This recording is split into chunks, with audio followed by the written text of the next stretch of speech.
Hi, it's Sue Verhoeven here, and it's been a long time since I've done a video in my kitchen, dans la cuisine. The reason I'm going to do this video is because I have this absolutely fabulously tasty ripe watermelon, and it's the best one I have ever bought. Heads up, I didn't buy it from a supermarket, that's the first thing. I bought it from like a health food shop, a new vegan shop that I found that has the most amazing fruits and vegetables, some that you don't see very often. And he had these watermelons in, and I am a sucker for a watermelon. So I was talking to him, I said I want to pick a good one. I said because they can often be disappointing. And he has a money back guarantee from his watermelon supplier that they won't be, quite often they're cracked inside and they're a bit white inside and there are kind of crevices and cracks in it, so that it's like it's expanded really quickly, but it's not full of juice. So these are my tips on how to find a good watermelon. First thing, I'm going to keep picking this up, you can see this. First thing, this is a long watermelon. And that means it's a male. Now the male ones are generally have more water in them, but the round ones, the ones like bowling balls, ones that will be like that all the way around, are female and tend to be sweeter. But this is the sweetest watermelon I have ever had. So what's the first thing you look for? The first thing I look for is its field spot. Have I cut it off? No. Can you see? It's yellow and kind of creamy colour, not white, that means it's not ripe, but a yellowy colour.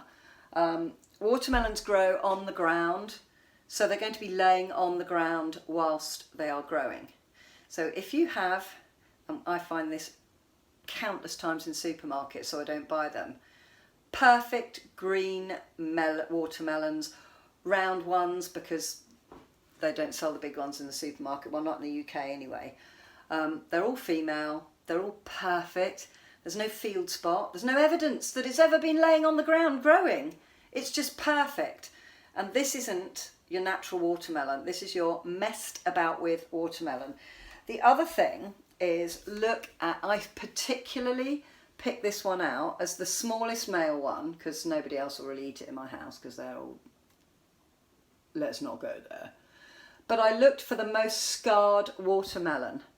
Okay, these scratches and scars are natural.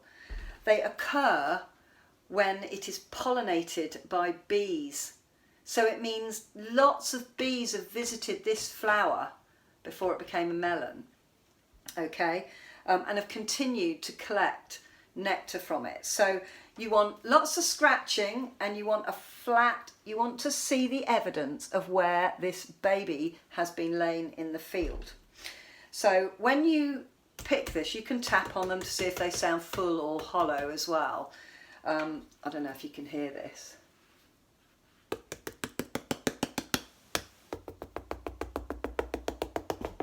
See? It's absolutely solid. It weighs a ton. Look how pink it is. It is just to die for. It's really delicious. So I was talking to my new friend in my new fabulous vegan supermarket. I'm spinning the watermelon here on the ground as I'm talking. I said, you know, I didn't want one of these hollow white ones with loads of cracks. You know, you cut into them and they just go like this. And he said, do you know how that's caused? And I said, I know they do something, they fill them with water or they do something. What they actually do is they cut the plant off here at this end and they leave about a foot of the vine. And then they take it and they put it in the ground like that so it becomes a cut flower. So all the ones they're harvesting, they'll put them on their ends, okay, into the ground like planting them, and then they flood the field overnight. What happens is the watermelon takes a humongous drink of water, which makes it that pale colour inside. It cracks because it's not growing naturally. It's suddenly going like a puffer fish.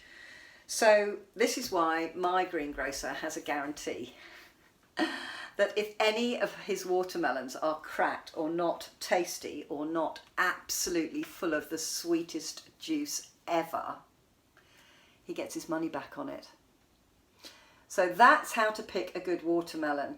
Do not even waste a moment's time picking up a watermelon that does not have its field spot, its creamy canary yellow flat bit where it has been sat for all of its growing life, if it's a proper one. Okay, just put it back. I honestly, sometimes I go through 10, 15 watermelons and I just walk past and just go, oh, they'll just be tasteless. A watery texture reminiscent of the fabulous, wonderful watermelon. Anyway, I hope this has been helpful to you in picking a good watermelon, because they are absolutely fantastic and they have molecules in the juice of them which makes the body easier to absorb, and it will hydrate you twice as much as if you drank twice the volume of water. So 1 cup of watermelon juice equals 2 cups of hydration for you. So I hope that helps. Lots of love. Mwah! Bye.